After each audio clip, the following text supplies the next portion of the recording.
Bon, déjà, je veux quand même préciser que j'interviens pour une personne qui a été mise en examen, qui est renvoyée devant la cour d'assises pour association de malfaiteurs terroristes. Cette personne s'appelle Abdelhakim Sefrioui. C'est un homme qui a 64 ans aujourd'hui, qui en fait avait publié une vidéo où il dénonçait la discrimination à laquelle étaient assujettis, selon lui, les enfants qui avaient dû sortir de la salle de classe lors d'un cours sur les caricatures de Charlie Hebdo et sur la liberté d'expression. Faut savoir quand même que c'était aussi à l'époque une situation qui avait posé problème, suscité la polémique au sein de l'établissement scolaire où enseignait Monsieur Paty, et donc que le rectorat avait eu connaissance de la situation. Également, le commissariat, le parquet de Versailles avait eu connaissance de la situation, puisqu'il y avait eu des plaintes croisées entre le père d'une jeune fille qui racontait, on saura plus tard que c'était faux, mais qui racontait à ce moment-là à ses parents qu'elle était exclue de l'établissement parce qu'elle s'était révoltée lorsque le professeur Samuel Paty avait proposé aux enfants qui étaient susceptibles d'être choqués par les caricatures de sortir de la salle de classe. Donc il y avait une procédure pénale d'ores et déjà avant l'assassinat de Samuel Paty, et donc tous les éléments dont on a connaissance aujourd'hui étaient déjà sous les yeux des enquêteurs, sous les yeux de la justice avant ces faits absolument dramatiques. Je peux pas forcément m'exprimer au nom de tous les mises en cause dans ce dossier. Par contre, je peux tout à fait m'exprimer au nom de mon client. Et d'ailleurs, lui tient à ce que sa situation ne tombe pas dans l'oubli. Il tient à ce qu'on parle de son cas parce que là, il y a une détention provisoire qui dure depuis octobre 2020. Et cette détention est en plus soumise à un régime carcéral très strict parce que mon client subit un isolement total.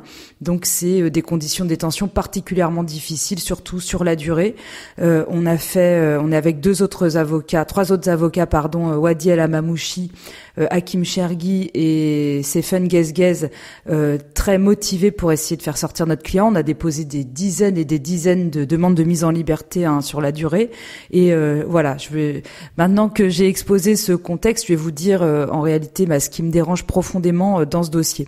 Premier point qui me dérange, c'est que la justice, en fait, s'est attachée à une version de l'histoire et de l'enchaînement du lien causal, en fait, des événements qui ont conduit à l'assassinat de Samuel Paty, en fait, en voulant fixer la version initiale des faits.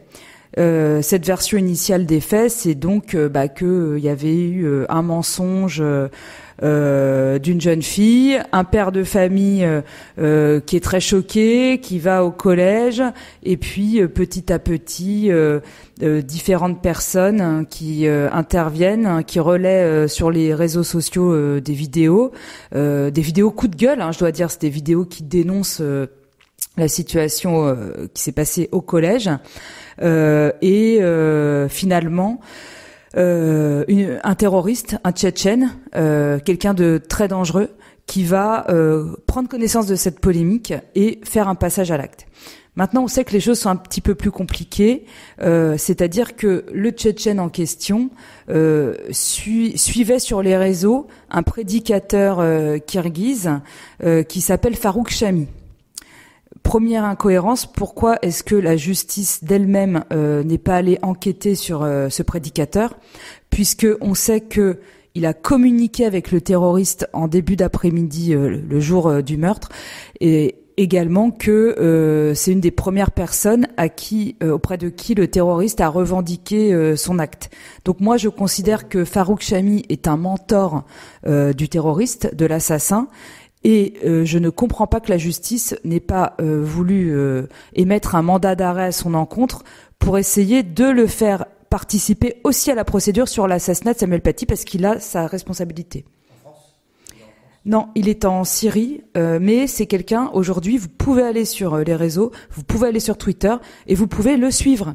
Donc il a pignon sur rue, et potentiellement, demain, je me dis qu'il pourrait aussi influencer d'autres personnes faibles d'esprit ou d'autres personnes violentes, en réalité, qui cherchent à utiliser le prétexte de la religion pour commettre un crime, un assassinat, un attentat. Deuxième incohérence, les différences incompréhensibles sur la détention ou les contrôles judiciaires des uns et des autres dans le dossier. Il y a notamment dans le dossier une personne qui est très impliquée, puisqu'en fait elle a diffusé sur Twitter la vidéo du père de la jeune fille, et c'est comme ça que le terroriste a pris connaissance de la controverse sur la situation qui se produisait au collège où enseignait Samuel Paty. Cette personne donc a échangé à plusieurs reprises avec le terroriste. Elle n'a pas effectué un seul jour de détention provisoire. Cette personne est sous contrôle judiciaire depuis le départ, alors qu'elle est quand même avec un profil, on peut dire, controversé. Je dis pas que cette personne aurait dû aller en prison. Ce que je dis, c'est que comparativement, mon client Abdelhakim Sefrioui, lui, n'aurait pas dû être placé en détention provisoire, ou en tout cas, on aurait dû faire droit aux demandes de mise en liberté. Pourquoi ? Parce qu'il apparaît nettement moins impliqué, notamment pour la bonne et simple raison que c'est la seule personne aujourd'hui renvoyée devant la cour d'assises qui n'a jamais eu aucun contact, que ce soit un contact direct ou indirect, avec le terroriste. La seule personne. Or lui, il est en détention et il est soumis à un régime carcéral d'une extrême dureté, je ne le comprends pas. Donc, troisième incohérence aussi qu'on peut trouver, en réalité, c'est le fait que la jeune fille par qui tout est arrivé bénéficie d'un régime pénal plutôt très favorable, puisqu'elle a été mise en examen et renvoyée donc devant la juridiction pénale pour mineurs uniquement pour dénonciation calomnieuse. À côté de ça, dans ce dossier, on a des mineurs que... Dénonciation calomnieuse, c'est qu'en fait, elle a menti en dénonçant en fait auprès de ses parents une situation qui n'était pas conforme à la réalité, puisqu'en fait, elle a prétendu qu'elle s'était retrouvée donc dans le fameux cours controversé lors duquel Samuel Paty a proposé à des enfants de sortir de la classe au moment où il diffusait les caricatures. La jeune fille, maintenant, on le sait, ça a été entièrement exposé déjà dans la presse, c'est pour ça que je peux en parler. On sait que la jeune fille n'était pas dans le cours en question. Néanmoins, elle a menti. Ces mensonges ont servi donc d'accusation, puisque ses parents ont pris fait et cause pour elle. Et donc c'est dans ces conditions que le père de la jeune fille a fait une vidéo. Et c'est cette vidéo, maintenant, on le sait. Ça a été d'ailleurs expliqué à plusieurs reprises dans les médias. C'est cette vidéo qui a été vue par le terroriste et qui, en fait, est un des facteurs aussi qui l'ont motivé à s'intéresser à cela et petit à petit à mûrir son projet criminel.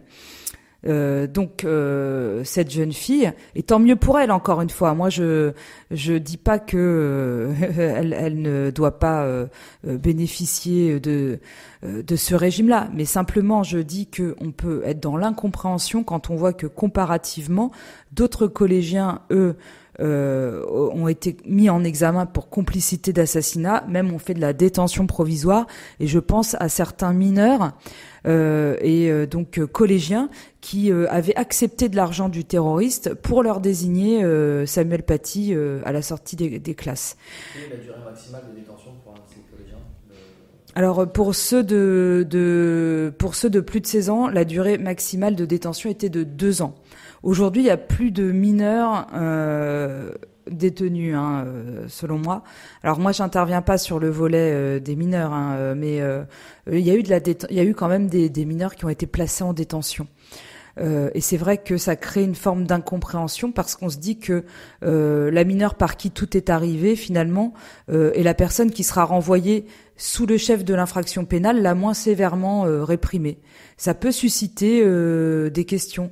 En fait, ce que je veux dire, c'est que on nous dit à longueur de temps qu'il faut pas comparer, faut pas se faire une idée de son sort dans une procédure pénale par comparaison avec le traitement réservé aux autres mises en cause, mais en réalité, on ne peut pas faire autrement. Comment voulez-vous qu'une personne accepte son sort si le commis en examen qui objectivement a eu des contacts avec le terroriste, a un rôle beaucoup plus important dans un passage à l'acte potentiel. Moi, je dis pas, encore une fois, l'affaire n'est pas du tout jugée. Tous ces points-là seront débattus. On appelle, là, c'est ça.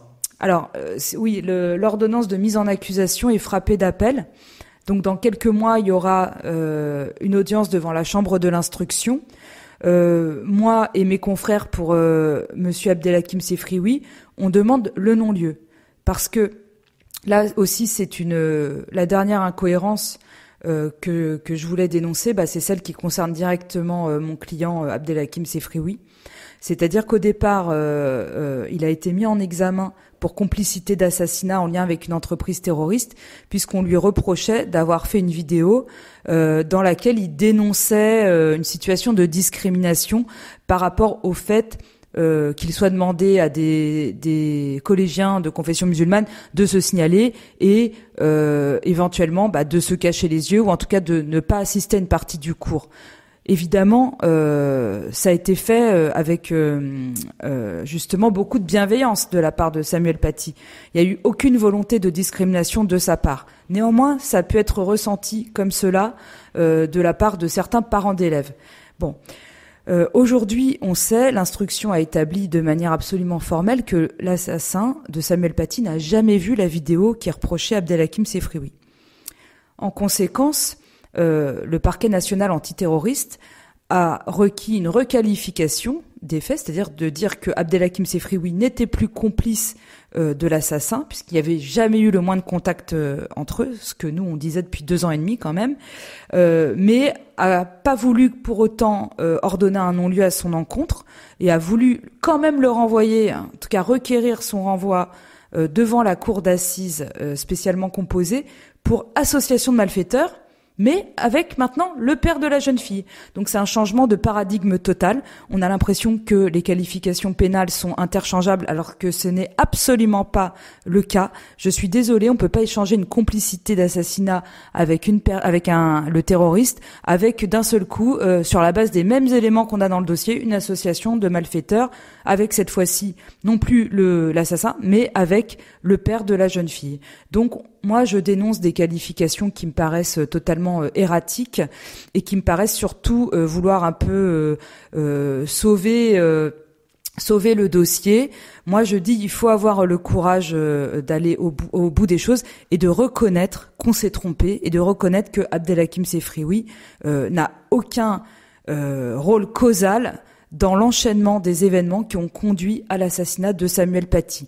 Sa vidéo, on peut en penser ce qu'on veut, mais pour moi, c'est une question de liberté d'expression et de droit de la presse. C'est pas du tout lié à la question de l'assassinat de Samuel Paty. Donc c'est la position que je défendrai à la Chambre de l'instruction.